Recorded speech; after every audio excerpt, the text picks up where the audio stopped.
Welcome everybody to this series of talks and webinars by the Citizens Assembly Working Group, also known as CAWG. My name is Marijn, I'm the internal coordinator, and with me is Kathy. She is the external coordinator of CAWG. So this is a talk that's going to last about half an hour. It is the second in our series, so we do recommend that if you haven't been to our introduction to the third demand, what is a citizens assembly talk yet, that you do try and go to that first or try and go to that after this. We give this talk that you're about to watch fairly regularly, live on Zoom. Where you have the opportunity to ask lots of questions of us afterwards. So if you would want to come along to that as well, do keep an eye out on the events page on the XR UK website where we post our. But for now, welcome to this recording of this talk. And I am going to pass over to Kathy, who is going to take you around the world in 8 CAs. Hello, we're going to go on a whistle-stop tour around the world in 8 citizens' assemblies. So hold on to your hats, and it's for free tickets. So all over the world, there are lots of different forms of participatory deliberative processes that have happened or are happening, from the Citizens Hall in Mongolia to participatory budgeting in Taiwan. But what we're going to, in this talk, we're going to look at those processes which involve sortition. And that is the random selection and then stratification of participants. And the processes are citizens' assemblies and citizens' juries. So many practitioners and academics credit Extinction Rebellion's third demand for a UK-wide citizens' assembly on climate and ecological justice as a major influence on the increase in citizens' assemblies taking place. And we've chosen 8 assemblies, and we've picked them specifically because each of them highlights either a successful outcome, certain shortcomings in the way they were managed, or is particularly innovative. But I think we have to be very aware that citizens' assemblies are a work in progress. Standards. I'm going to give you a quote from Tim Hughes, who was a director of Involve, which is an organisation that specialises in deliberative democracy processes. And he said this: amongst all of the enthusiasm surrounding citizens' assemblies at the moment, the term is starting to lose some of its meaning. While it's important that standards do not curb innovation, it is critical that methods are not watered down beyond recognition. And I'm afraid certainly in some instances, this actually has happened.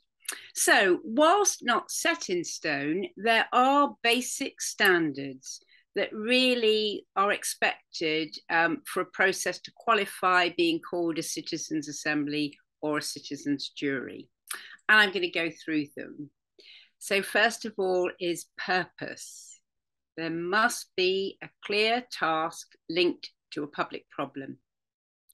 Then we have accountability, a public commitment to respond to or act on recommendations within a given time frame. That's really important. Transparency. Funding sources, materials, videos, all the reports, etc., are made available to the public. And this ensures that the process is credible, open, and transparent. Inclusiveness, diversity, involving underrepresented groups and encouraging participation through remuneration, expenses, etc. It's only by having that in place, remuneration and any care expenses, that you make the process open to the widest audience as possible, people as possible. Representativeness, random selection and stratification. Everyone has an equal opportunity to be selected, and the final group broadly mirrors the makeup of the population or community. Information, wide-ranging, accessible evidence and expertise, and the assembly members must be able to question and also invite experts and advocates themselves. Group deliberation, active listening, people really talking together in small groups with skilled facilitators and looking to find common ground. Time. It's generally agreed that 30 hours is a minimum to learn, weigh up evidence and make informed recommendations. But I think there are quite a lot of citizen assemblies that have taken place that don't actually live up to that expectation, to that standard. Independence. The independent coordinating team, these are the people who run it, must be free from interference from government, from corporations and Extinction Rebellion. There are also advisory and oversight bodies, and that's there to ensure there are checks and balances as the process plays out. Privacy. Respect for privacy, which also ensures citizens are not open to bribery or being lobbied, as we know many politicians are. Evaluation. An anonymous evaluation by the participants, and then there's usually also an independent external evaluation. Visibility. A citizens' assembly is a really important event in the life of a community, indeed a country, and people should know that it's happening, how they can follow it and get involved by making submissions. And a recent addition to standards in Poland is fun. It should be an enjoyable experience for participants. And really a lot of the feedback that we have had from people who've taken part in citizen assemblies all over the world, really, I think most people would say it's been a very enjoyable and extending experience. Right, let's start close to home. Climate Assembly UK was commissioned by 6 parliamentary select committees to consider the question, how can the UK reduce greenhouse gas emissions to net zero by 2050? 110 citizens were selected by sortition, and they were stratified across 7 characteristics, including attitude to climate change, and this ensured that different views were represented in the group. And that was really important, that not everybody had the same attitude towards climate change. It was funded by the House of Commons and 2 independent foundations to the tune of £520,000. Public submissions actually weren't taken, and that was due to the limits of the budget. The Citizens' Assembly produced a report called The Path to Net Zero with more than 50 recommendations. So Extinction Rebellion supported the Climate Assembly UK as a process, recognising that it was basically well run, but we highlighted several failings, and all of them really at the commissioning level, not failures of the organising team or the citizens themselves. And very obviously, the first is too late. 2050 is too late. And there was no moving the date. So that wasn't open for discussion. So ultimately, the Citizens' Assembly itself was designed to respond to the government's target rather than science and evidence. The focus was too narrow. There was no provision for the Citizens' Assembly to consider ecology or adaptation. And very importantly, there was no government commitment to act on the recommendations. So at best, they were advisory. If there'd been government investment in publicity to make the Citizens' Assembly a known event all around the UK, would have ensured public buy-in and confidence, and this was absent. and hardly anyone knew it was taking place. So ultimately, what I want to highlight here is the importance of public awareness. And when there is little or no publicity, the process is compromised. In the case of Climate Assembly UK, this reality has been confirmed in an independent evaluation that was carried out by Newcastle University. And their research revealed low public knowledge through little publicity. As a result of that, there was low engagement. As a result of that, there was little policy impact, because the civil servants, the policymakers that they spoke to, said they didn't feel under any pressure to adopt the recommendations, as there was very little public awareness anyway. And there was very little media coverage. However, several months after the Citizens' Assembly, a positive was the release of the documentary People versus the Climate, which gives a wonderful insight into the participants and how their views changed as a result of taking part in the Assembly. And you can see this still, I think it's still running on BBC iPlayer. So here we are in Scotland, and this Citizens' Assembly was of particular interest to us here in CAWG, because XR Political Circle Scotland really played an active role in getting off the ground. And 2 members were part of the stewarding group, which was there to oversee the fairness. Also, it was very notable that there was buy-in across the political spectrum. All the political parties voted in Parliament to hold the Citizens' Assembly, and all political parties were represented on the stewarding group. So there was really a good will behind the whole process. The question they addressed is, how should Scotland change to tackle the climate emergency in an effective and fair way? It's really nice to see the word fair included. And here are the 3 things I want to focus on in respect of this Citizens' Assembly.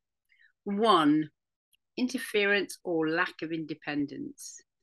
The XR Scotland members of the stewarding group actually left in protest at the way in which decisions about evidence and speakers were being controlled by the seconded civil servants on the oversight panel.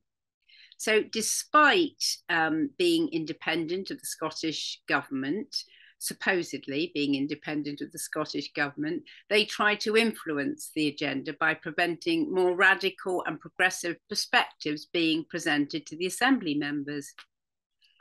But at the same time, it was innovative in that Scotland's Climate Assembly was the first Citizens' Assembly for which the wisdom of children was actively sought and presented to the Assembly. And in fact, the impact report that came out recently recommends intergenerational participation as a way forward in citizens' assemblies to be included. Fairness. This is a quote from a 13-year-old from Orkney who said, governments around the world are trying to make money, but these methods may involve changing the environment and destroying the livelihoods of poorer people of poorer nations.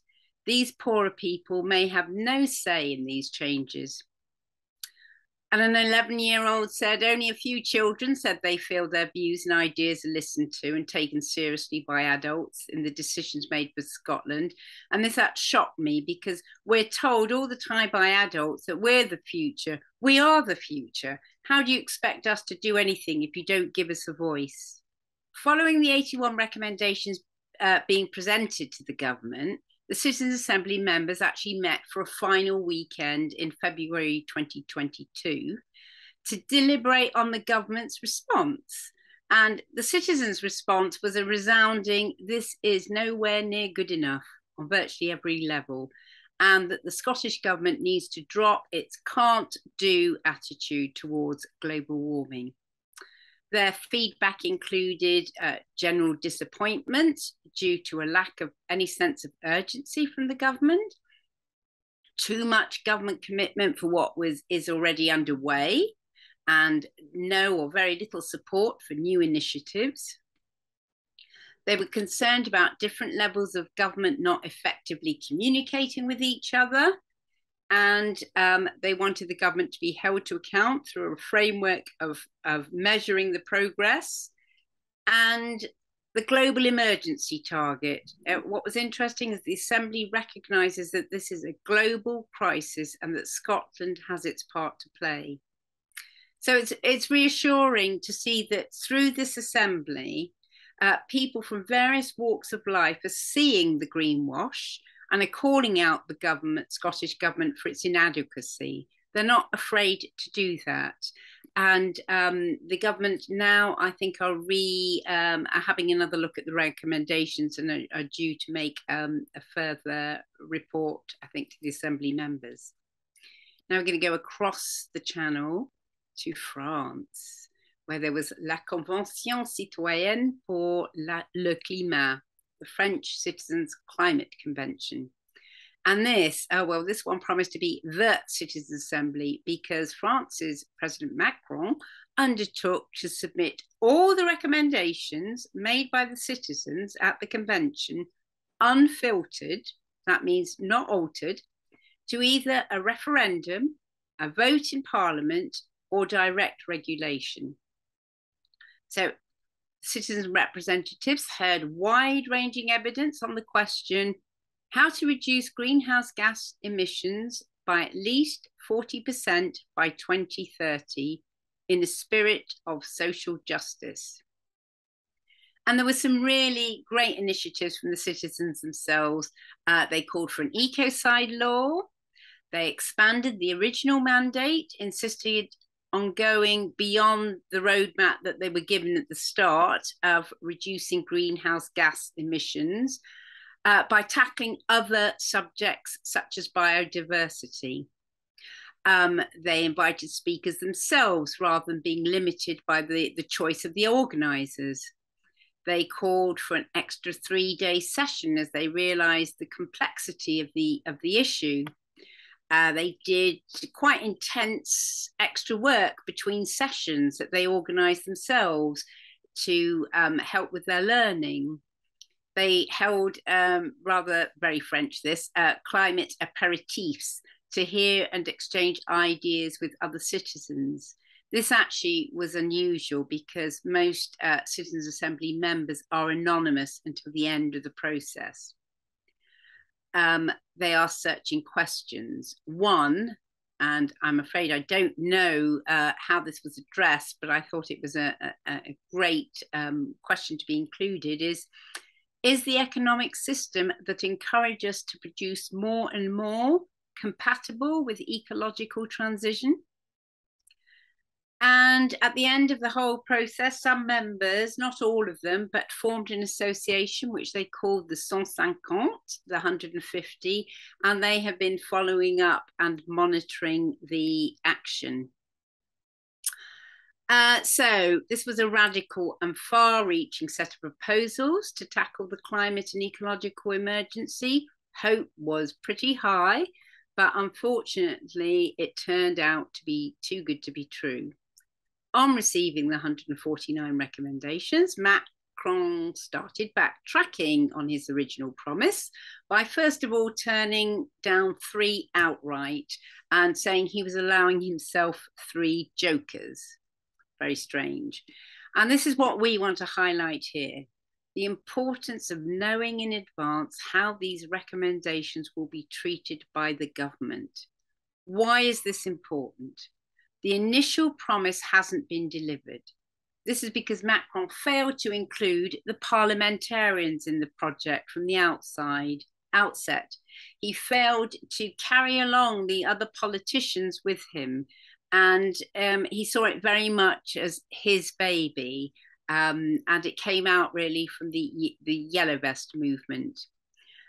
And on top of that, the industrial lobbies have managed to sabotage the reforms the convention called for, a tactic we are only too familiar with.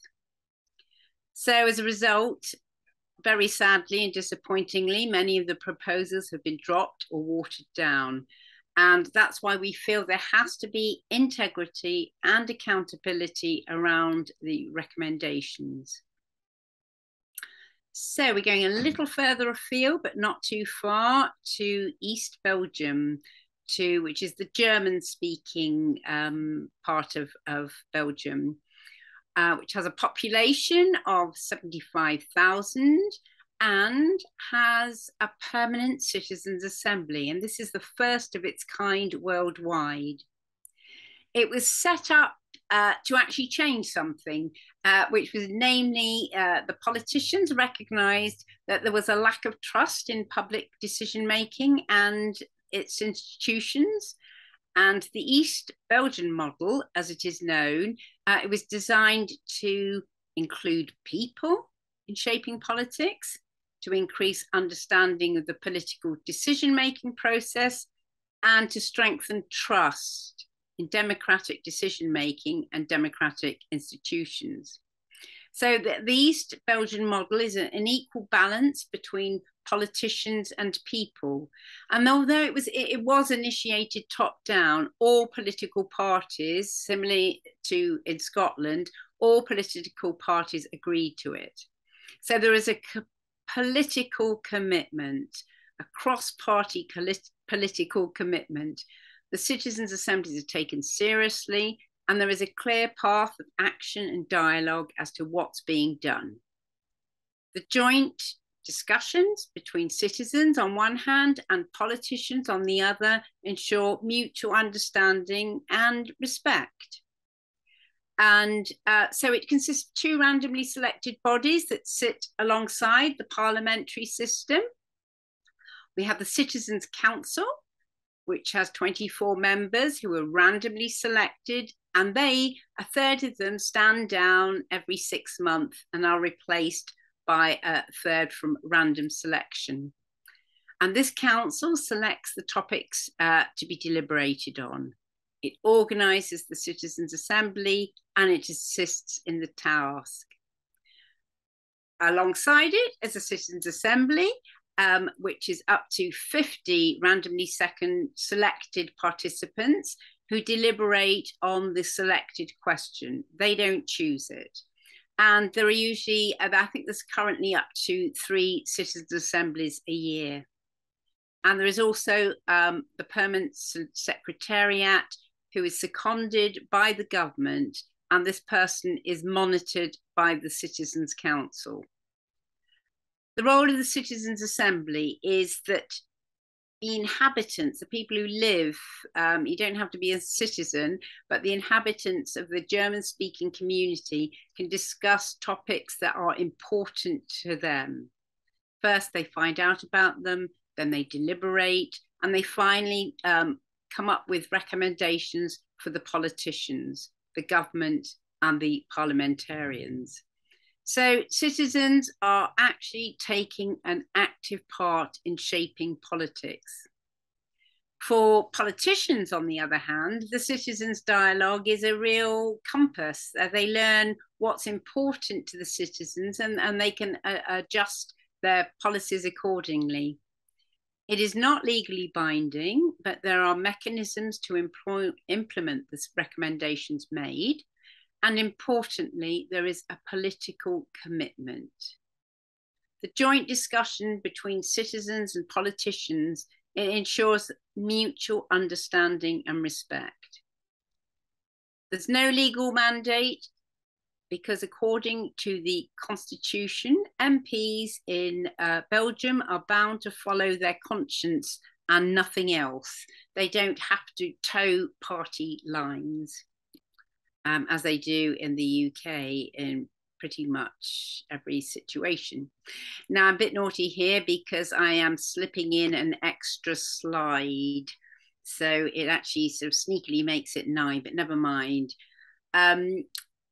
This is from the Bogota Itinerant Citizens Assembly. And I've included this because it follows a similar model to the East Belgian model with the objective of promoting citizen participation.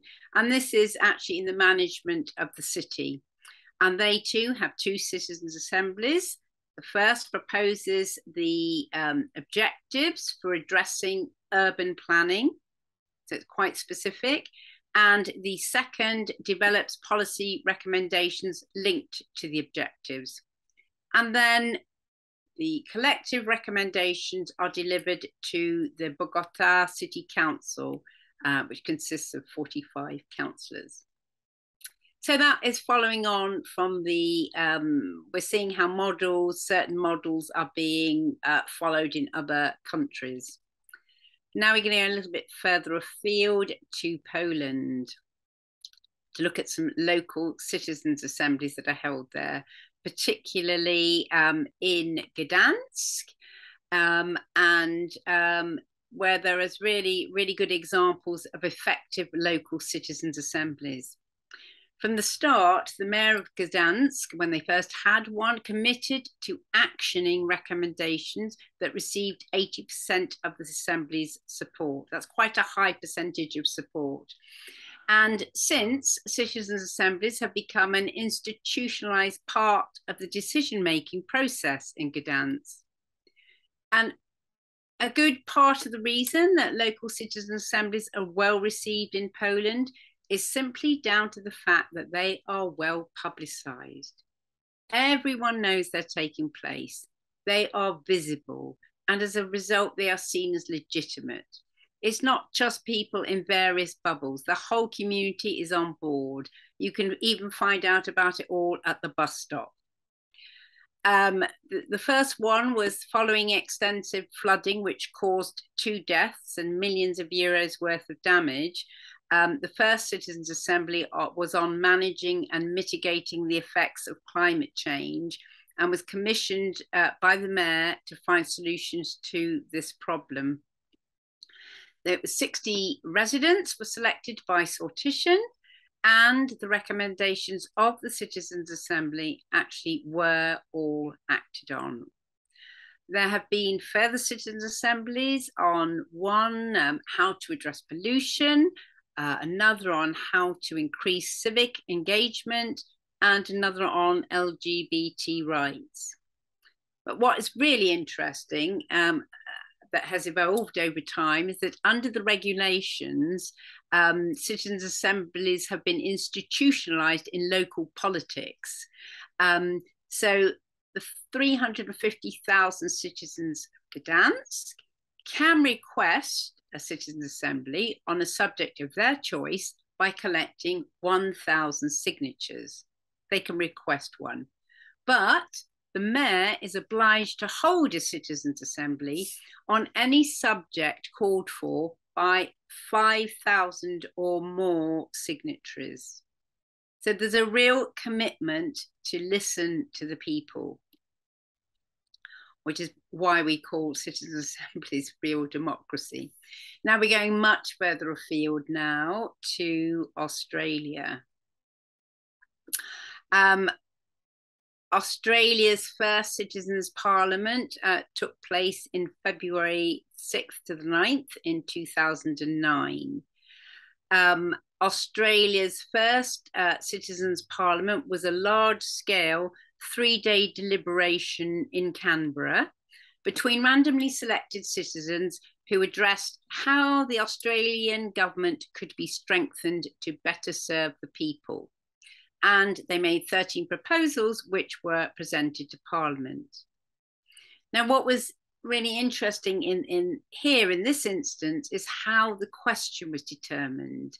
It was somewhat atypical, and that it did not arrive out of a singular, distinct societal problem. But there was a desire to strengthen the government to better serve the people. So they held 6 world cafes that were held in 2008. And these cafes were responsible for developing the broad charge of the main event. So these world cafes consisted of 10 groups of 5 to 8 people who were posed a series of questions. And then rotating from group to group, these were reflected upon and discussed. And ultimately, the question, how can Australia's political system be strengthened to serve us better, was decided as the most appropriate to the event.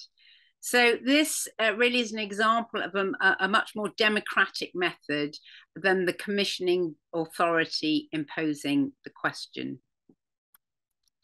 Now we're going to go over to the USA, which is a really nice comment there from one of the panelists. This has been a very powerful experience. This is what democracy is. And everyone here played a part. And I think that's just really amazing. So this was the Oregon Citizens Initiative Review, which is a citizens jury, which is similar but smaller than a citizens assembly. And over the past 10 years or more, the state of Oregon has used sortition selected and stratified citizens juries as a way to address concerns about the nature of evidence that voters had been receiving in the lead up to voting on an issue. They wanted to help more informed voting. What's interesting here is how a group of citizens are considering and evaluating through learning and deliberation the additional information that voters in Oregon receive. So 18 to 24 people are randomly selected, and over a week, they receive information, presentations, etc., regarding a specific proposal. So these have included the medical use of marijuana, minimal prison sentencing, corporate tax spending, casino licensing, and others. So the members of the jury have an opportunity to ask questions of experts and the presenting parties, and this is followed by facilitated deliberation. And they draft a citizen statement in which they present their key findings and recommendations about the measures, as well as the best arguments for and the best arguments against. And this statement is presented at a public event on the final day, and then is actually sent to every registered voter as part of the official voter's guide. So it's informed information. The Citizens Initiative Review Programme has largely received positive feedback, and independent research in 2012 demonstrated that the reviews were unbiased, widely used, and that they helped voters learn more about the ballot measures than other parts of the voters' guides that they were sent. Now we're going to embrace the whole, we're going to look global, local project, an ambitious local project called the Global Assembly. So most citizen assemblies, as we've seen, are top-down, initiated by governments to listen to the people. And what is distinctive about the Global Assembly is its independence. So neither funders, corporations, governments, nor NGOs have influence over the Global Assembly or how it operates. It's been co-designed with institutions, scientists, citizens, and social movements from around the world, and built entirely from the ground up. The mission of the Global Assembly is to give everyone on Earth a seat at the global governance table. They're currently, or have been, deliberating the question, how can humanity address the climate and ecological crisis in a fair and effective way? And you can find out more information if you go to that, to their website. Conclusions that we can come to is that we can see that in order to achieve an effective citizens' assembly, there's quite a lot to get right. To stimulate broader public awareness and engagement with the assembly before as well as after. And it's really key that the public know what citizens' assemblies are and how they are an effective example of real democracy. We need to give assembly members more control over the process, to strengthen the impact on policy, to include follow-up monitoring, and effective independence from government. So to date, many processes have claimed to be independent, but weren't quite actually. But we can see that the collective intelligence of a diverse group of people coming together for the common good are more than up to the task. They're capable of finding the solutions we need. What's often lacking is politicians who have the courage and the will to translate these proposals into action. However, they are not an entirely rare breed. We have seen cross-party support in some of the citizens' assemblies we've looked at. And here in the UK, many MPs are supporting the Climate and Ecology Bill, And at the heart of this bill is the demand for a UK-wide citizens' assembly. So the Climate and Ecology Bill, is current and something that we can take action on at this moment. Individual policies on climate and nature do exist, such as those in the New Environment Act, but they're all very disconnected and haven't been designed with a planetary emergency in mind at all. And the Climate and Ecology Bill is a comprehensive legal framework for a whole of government strategy, and that adds up to a fair UK contribution to staying within 1.5 degrees of heating and, importantly, reversing the destruction of nature by 2030. The bill looks at the climate and nature crises in a joined up way. And with the inclusion of a climate and nature assembly, it's about making sure that no one is left behind as our society and economy is transformed. The Climate and Ecology Bill means acting like we're in an emergency and is British politicians' best and last opportunity to demonstrate the kind of leadership that was shown with the Climate Change Act of 2008. Included in the bill is a commitment that where a recommendation has been approved by 80% of the Assembly and by the relevant committee, the Secretary of State must consider that measure and try to reach agreement with the relevant committee on its inclusion in the strategy. So what we do urge everybody to do is to write to your MP, your local council, and call on them to support the bill because it's currently the best chance we have on the table. And the more that MPs and local politicians hear about a call for citizens' assemblies, the more chance of them taking place and being seen as a legitimate is to be welcomed. So contact us. You can find out more. You can get involved with the Citizens Assembly Working Group, ask more questions, and here's how to contact us. Don't hesitate to get in touch. We are more than happy to answer any questions. Thank you so much, Kathy, for that amazing presentation and that whirlwind tour around the world in 8 CAs. And thank you so much for everyone who's been watching this. We realise that especially for our international friends, the times when we do our talks could be in the middle of the night for you. So we understand that watching a video is much easier for you. But normally you would have the opportunity now to ask questions. So if you do have questions, but you're unable to see us in a live version, please do email us. We're more than happy to answer any questions. So that is xr-citizensassembly@protonmail.com. And Kathy and I will be more than happy to answer your questions. So for now, thank you very much. Lots of love, rage, and of course, deliberation from the CAWGs. Bye. Bye.